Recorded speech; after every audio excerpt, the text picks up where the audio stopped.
Friends, myself Sahil. Welcome to our online classes. आज आप जो लास्ट टॉपिक कर रहे थे उसको कंटिन्यू करते हैं। लास्ट टाइम मैंने आपको बेसिक बता दिया था कि जो line spectra of hydrogen atom है उसका बेसिक क्या है, how spectra will generated, spectra generate कैसे होगा, मैंने आपको सारा बता दिया था। अब स्पेक्ट्रा बनेगा कैसे वो मैं आपको बता देता हूँ कि आप स्पेक्ट्रा को बनाओगे कैसे। लास्ट टाइम हमने इतने पढ़ लिया था कि जो ये H2 गैस हमने ली थी ये ब्रेक करेगी, ठीक है। यहाँ पे क्या होगा कि दो हाइड्रोजन बनेंगे विद इलेक्ट्रॉन, हाइड्रोजन एटम बनेगा having electron,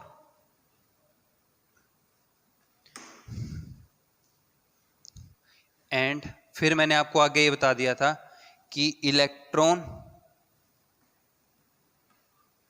will have energy, और जो इलेक्ट्रॉन होगा इसके पास क्या होगी, एनर्जी होगी। ये अपन ने लास्ट टाइम डिस्कस किया था। अब इसके बाद देखो कि फिर मैंने आपको ये बताया था कि इलेक्ट्रॉन विल हैव एनर्जी। अगर इलेक्ट्रॉन के पास एनर्जी है then electron will jump from lower energy state to higher energy state।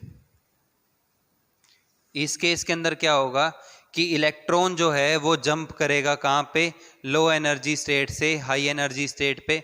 फिर हमने ये पढ़ा था कि electron will lose energy, electron क्या करेगा, एनर्जी को लूज करेगा, ठीक है। और electron will come to lower energy state.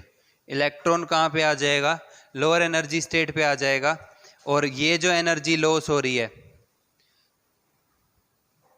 Study of this energy and corresponding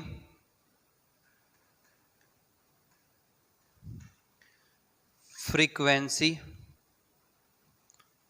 and wavelength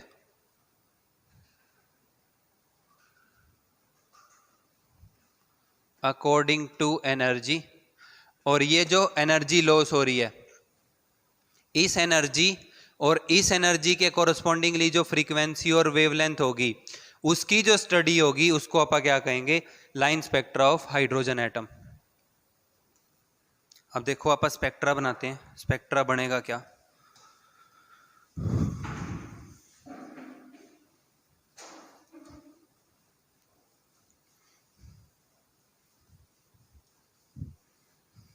spectra से पहले एक पॉइंट ये है कि ड्यूरिंग कोलिजन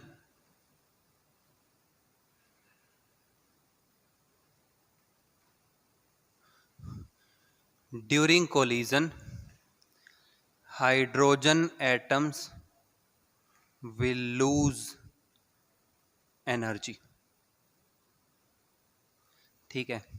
जब कोलिजन होगा एटम्स के बीच में तो वो क्या करेंगे, एनर्जी को लॉस करेंगे, ठीक है। And this energy will be wasted, और ये एनर्जी जो है ये वेस्ट हो जाएगी, किसी काम में नहीं आएगी।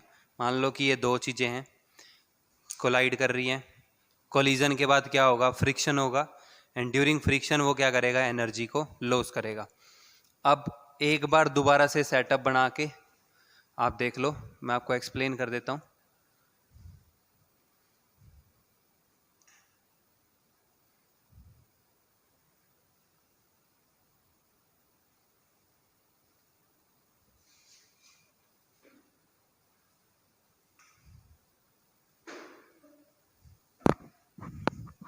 ये मान लो हमारे पास सेटअप है, ये बैटरी है,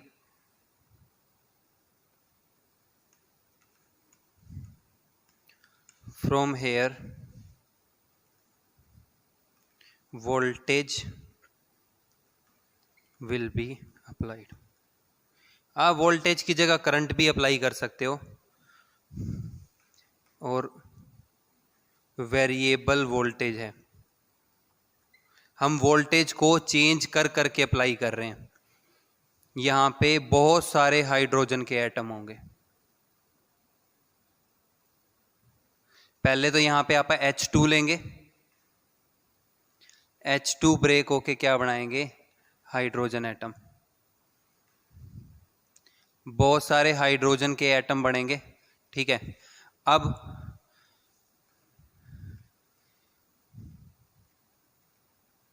ठीक है, जब ये आपस में कोलाइड करेंगे, मान लो कंटेनर है, कंटेनर के अंदर एटम फ्रीली घूम रहे हैं, तो एक दूसरे को कोलाइड करेंगे, और ड्यूरिंग कोलिजन ये क्या करेंगे, एनर्जी को लॉस करेंगे, और एनर्जी क्या हो जाएगी, वेस्ट हो जाएगी, ठीक है। अब वेरिएबल वोल्टेज अप्लाई कर रहे हैं, तो इस केस के अंदर एक सीन बनेगा कि इस हाइड्रोजन का एटम जंप करके अलग स्टेट में जाएगा, इस एटम का हाइड्रोजन जो है वो जंप करके अलग स्टेट में जाएगा, as we are applying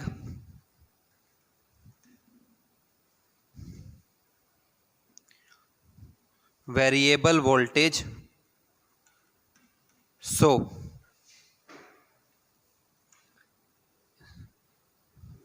electron of different atoms will jump into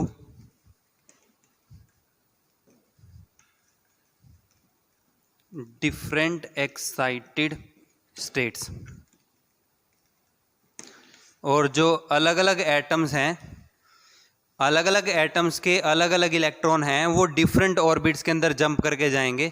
मान लो कि इसका जो है, एग्जाम्पल लेके चल रहे हैं, मान लो कि इसका इलेक्ट्रॉन जो है वो n=1 से जंप करके n=7 पे चला गया, इसके वाला मान लो कि n=1 से जंप करके n=3 पे चला गया। क्योंकि मैंने आपको बताया वेरिएबल वोल्टेज अप्लाई कर रहे हैं, तो जो एनर्जी ट्रांसफर होगी वो वेरिएबल होगी, ठीक है। और एक चीज का आपको ध्यान रखना है कि ड्यूरिंग कोलिजन क्या होगा, एनर्जी का लॉस होगा। अब देखो स्पेक्ट्रा बनेगा क्या,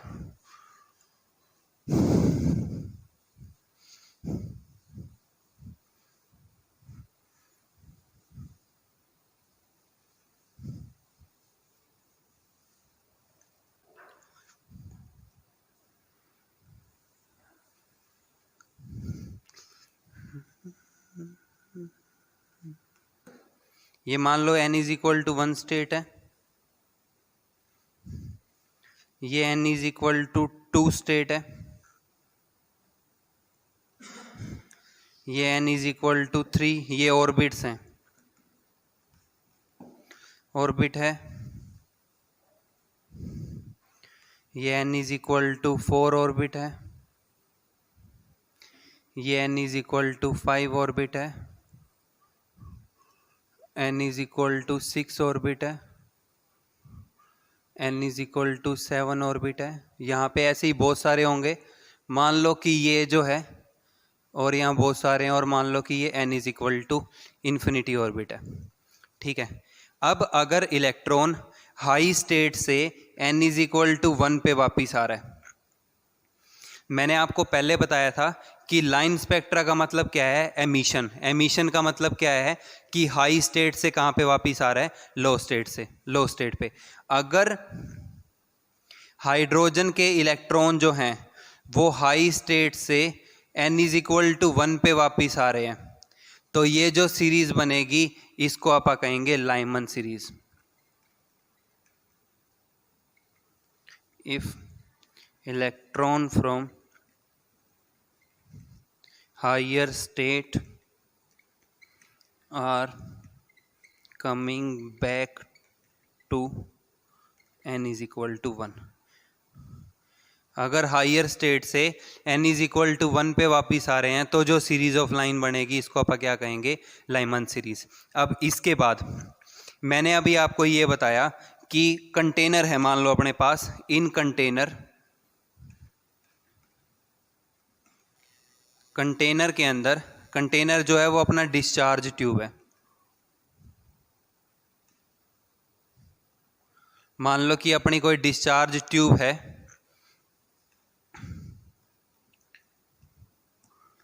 during collision energy will be wasted. Collision होगा और कोलिजन होने के बाद एनर्जी क्या होगी, वेस्ट होगी। ठीक है, अब मान लो पहले कि ये हमारे पास हम हाइड्रोजन है, ये इलेक्ट्रॉन, ये n इज इक्वल टू 1 में है, electron is going to n is equal to 5। Electron जो है वो जंप करके कहाँ जा रहा है, n इज इक्वल टू 5 पे। तो nucleus n is equal to 1, n is equal to 2, n is equal to 3, n is equal to 4।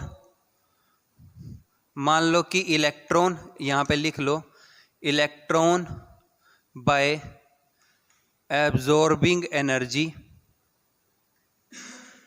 Is going to n is equal to 4। Electron n is equal to 1 से कहाँ पे जा रहा है, n is equal to 4 पे। तो ये n is equal to 1, n is equal to 2, n is equal to 3, n is equal to 4। तो भाई इलेक्ट्रॉन जो है वो जंप करके यहाँ पे आ गया। ठीक है, अब मान लो कि ऐसे ही दूसरा एटम था एक, ठीक है, ऐसे ही कोई दूसरा एटम है, n इज इक्वल टू 4 पे इलेक्ट्रॉन की एनर्जी निकाल लो कितनी आएगी। जब आप n इज इक्वल टू 4 पे इलेक्ट्रॉन की एनर्जी निकाल रहे हैं, एनर्जी का फॉर्मूला आपने पढ़ा था कि एनर्जी का जो फॉर्मूला है वो -13.6 into Z square by N square electron volt पर एटम होता है। ठीक है, अगर आपको E4 की एनर्जी निकालनी है तो वो क्या होगी, -13.6 इंटू, हाइड्रोजन के लिए स्टडी कर रहे हैं तो हाइड्रोजन का Z की वैल्यू 1, तो 4 का क्या कर देंगे आप स्क्वायर, तो -13.6 अपॉन क्या आ जाएगा 16। अगर आप इस कैलकुलेशन को सोल्व करते हो, ठीक है, हमारे पास वैल्यू बन के आ रही है, हमारे पास वैल्यू आ रही है -13.6 डिवाइडेड बाय 16, तो ये जो वैल्यू है अपने पास ये आ रही है -0.85 वोल्ट। कितनी है, -0.85 वोल्ट।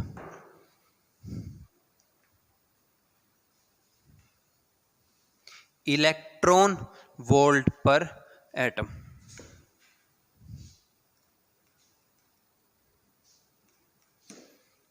ठीक है, n इज इक्वल टू 1 की energy -13.6, n is equal to 2 की energy -3.4, n is equal to 3 की एनर्जी -1.51 और n इज इक्वल टू 4 की एनर्जी -0.85। ये ऑर्बिट्स की एनर्जी है।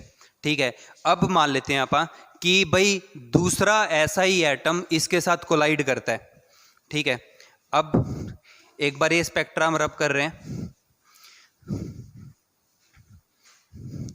अब देखो, मान लो कि ऐसा ही दूसरा कोई एटम है,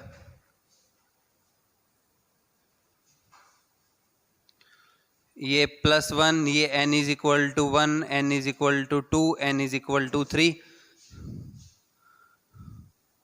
ये n इज इक्वल टू 4, यहाँ पे इलेक्ट्रॉन है। ठीक है, ये दोनों ने आपस में कर लिया collision.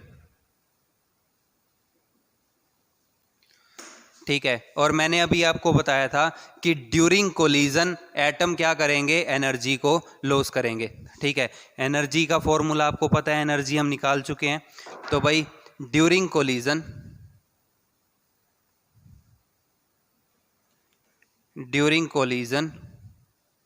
Energy will be loss. During collision क्या होगा, एनर्जी जो है वो लॉस होगी, खत्म होगी। ठीक है, अब इस इलेक्ट्रॉन के पास, अब ये जो इलेक्ट्रॉन है इसने क्या करा, इसने कुछ एनर्जी को लॉस कर दिया। ठीक है भाई, आफ्टर लूजिंग एनर्जी, अब इलेक्ट्रॉन ने, देखो इलेक्ट्रॉन ने किया क्या, n इज इक्वल टू 1 से जंप करके गया कहाँ पे, n इज इक्वल टू 4 पे, और जो इसने फोटोन ऑफ एनर्जी एब्जॉर्ब करा होगा वो, अगर आप एक्साइटेशन एनर्जी निकाल लें इसकी, भाई अगर आप इसकी एक्साइटेशन एनर्जी देखें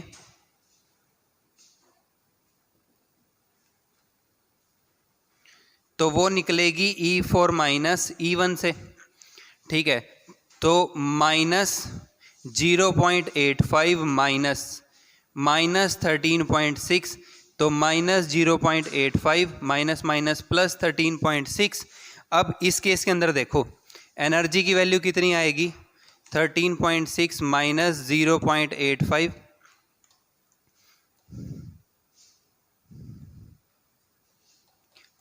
तो ये आ जाएगी प्लस 12.75 इलेक्ट्रॉन वोल्ट पर एटम।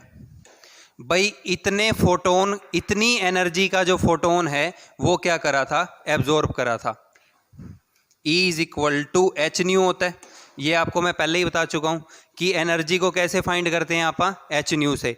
भाई इतनी एनर्जी का फोटोन उसने एब्जॉर्ब करा और electron n is equal to 1 से कहाँ चला गया, n इज इक्वल टू 4 पे। अब कोलिजन के बाद क्या होगी, एनर्जी लॉस होगी, ठीक है। अब मैंने आपको ये कहा था कि इलेक्ट्रॉन जो है वो हाई स्टेट में 10 की पावर माइनस 8 से लेके 10 की पावर माइनस 11 सेकेंड तक रह सकता है, ठीक है। Electron in excited state can only exist for 10 की पावर माइनस 8 टू लेके 10 की पावर माइनस 11 सेकेंड तक रह सकता है, ठीक है। अब इलेक्ट्रॉन क्या करेगा, electron will loose 12.75 electron volt photon. Electron क्या करेगा, 12.75 इलेक्ट्रॉन वोल्ट का फोटोन को जो है वो लॉस करेगा एंड विल कम टू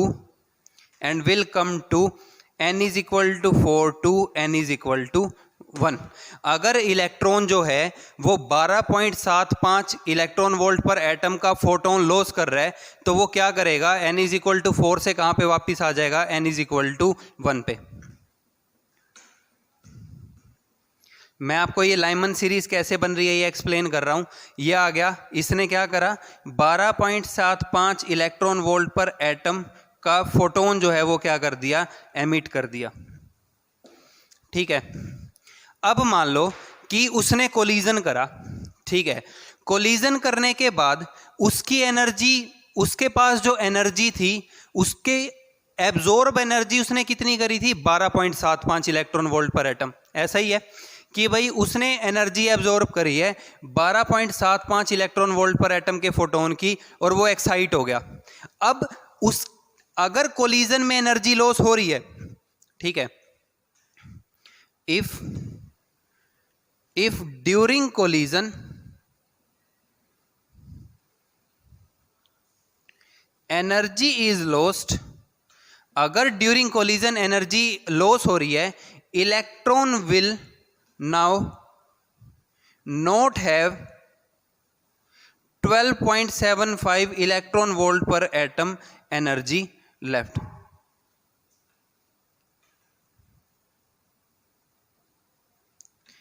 अब अगर कोलिजन में एनर्जी लॉस हो रही है तो उसके पास 12.75 इलेक्ट्रॉन वोल्ट एनर्जी तो बचेगी नहीं। इसका मतलब क्या है कि अब इलेक्ट्रॉन जो है वो n इज इक्वल टू 4 से n इज इक्वल टू 1 के ऊपर वापस नहीं आएगा।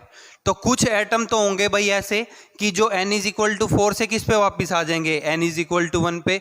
कुछ ऐसे होंगे जो n इज इक्वल टू 4 से n इज इक्वल टू 1 के ऊपर वापस नहीं आएंगे। तो उन केसेस के अंदर जो सीरीज है वो फिर और बनेगी। फिर इलेक्ट्रॉन क्या करेगा, मान लो ये n इज इक्वल टू 1 था, n इज इक्वल टू 2 था, n is equal to 3, n is equal to 4।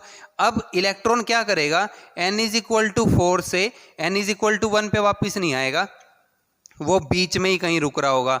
या तो वो n इज इक्वल टू 2 पे रुक जाएगा या वो कहाँ पे रुकेगा, n इज इक्वल टू 3 पे। वो डिपेंड करता है कि उसके पास कितनी एनर्जी बच रही है। उस एनर्जी को लॉस करके वो जिस स्टेट पे आके रुक सकता होगा वो वहीं पे आके रुक जाएगा, ठीक है। और इसका मतलब क्या है कि जो हमारा फर्दर जो ग्रुप है वो बनेगा। अब देखो वो बनता कैसे है।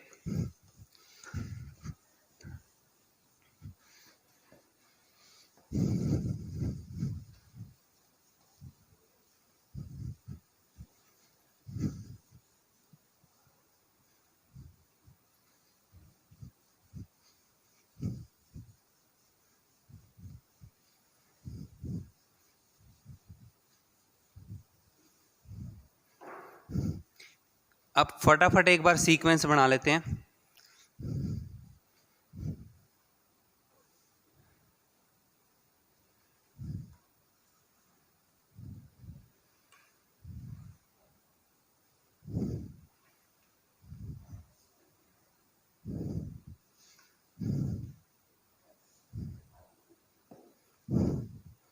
ये मान लिया कि n is equal to 1, n is equal to 2, n is equal to 3, n is equal to 4, n is equal to 5 और बीच में बहुत सारे होंगे और मान लो कि ये n is equal to infinity. अब अगर इलेक्ट्रॉन हायर स्टेट से n इज इक्वल टू 2 पे आके रुक रहा है,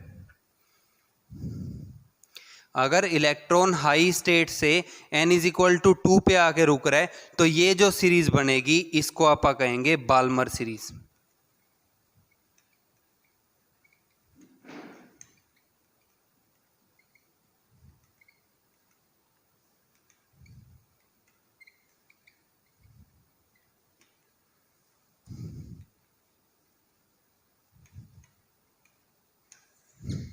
अगर इलेक्ट्रॉन हाई स्टेट से वापस आ रहा है और n इज इक्वल टू 2 पे रुक रहा है तो जो सीरीज बनेगी उसको क्या कहेंगे, बाल्मर सीरीज। ऐसे ही अगर इलेक्ट्रॉन हाई स्टेट से n इज इक्वल टू 3 पे आगे रुक रहा है तो उस सीरीज को आप कहेंगे पाश्चन सीरीज।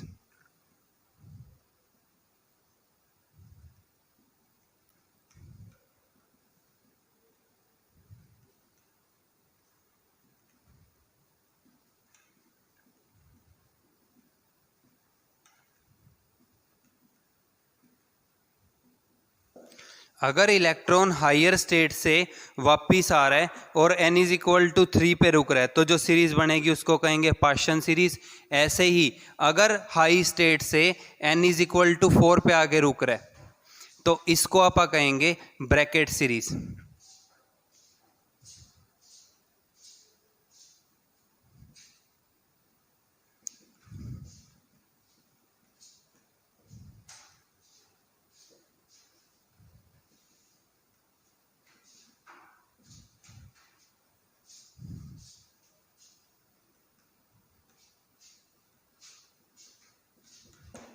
अगर इलेक्ट्रॉन हाई स्टेट से वापिस आके n इज इक्वल टू 4 पे रुक रहा है तो इसको कहेंगे ब्रैकेट सीरीज।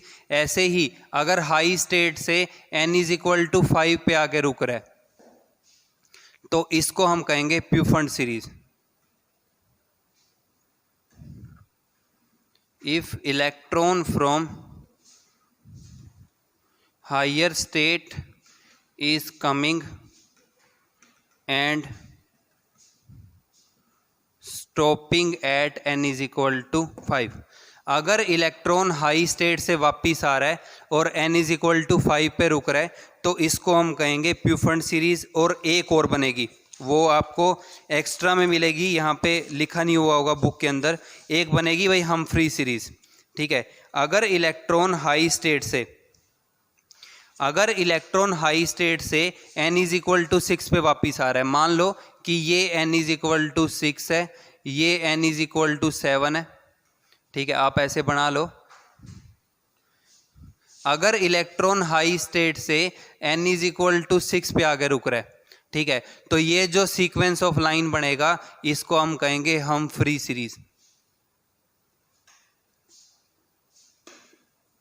हम्फ्री सीरीज, ठीक है। If electron from higher state is coming and stopping at n is equal to 6। अगर इलेक्ट्रॉन हाई स्टेट से वापस आ रहा है और n इज इक्वल टू 6 पे रुक रहा है, तो जो ये सीक्वेंस ऑफ लाइन बनेगी इसको आप कहेंगे हम्फ्री सीरीज। अब इसके बाद जो हम नेक्स्ट टॉपिक पढ़ने वाले हैं वो हम पढ़ेंगे कि जो ये लाइंस बन रही हैं, इन लाइंस का आप नोमेनक्लेचर कैसे करोगे। भाई हमने इनका नामकरण करना है। अब नोमेनक्लेचर होगा इसका कि इसको क्या कहेंगे, इस लाइन को क्या कहेंगे, इसको क्या कहेंगे, इस लाइन के कोरस्पॉन्डिंगली एनर्जी कितनी होगी हम वो फाइंड करेंगे। अब ये एक फॉर्मूला डिराइव करेंगे, ठीक है। तो आज आपने क्या करना है, आज आपने यहाँ तक इसको पढ़ना है। आप इसको अच्छे से पढ़ के रिवाइज करो। नेक्स्ट टॉपिक के अंदर हम इसके कोरस्पॉन्डिंगली जो लाइंस के कोरस्पॉन्डिंगली एनर्जी है, इसकी बाकी प्रॉपर्टीज़ हैं वो स्टडी करेंगे। सो पढ़ते रहो, रिवाइज करते रहो। Thank you.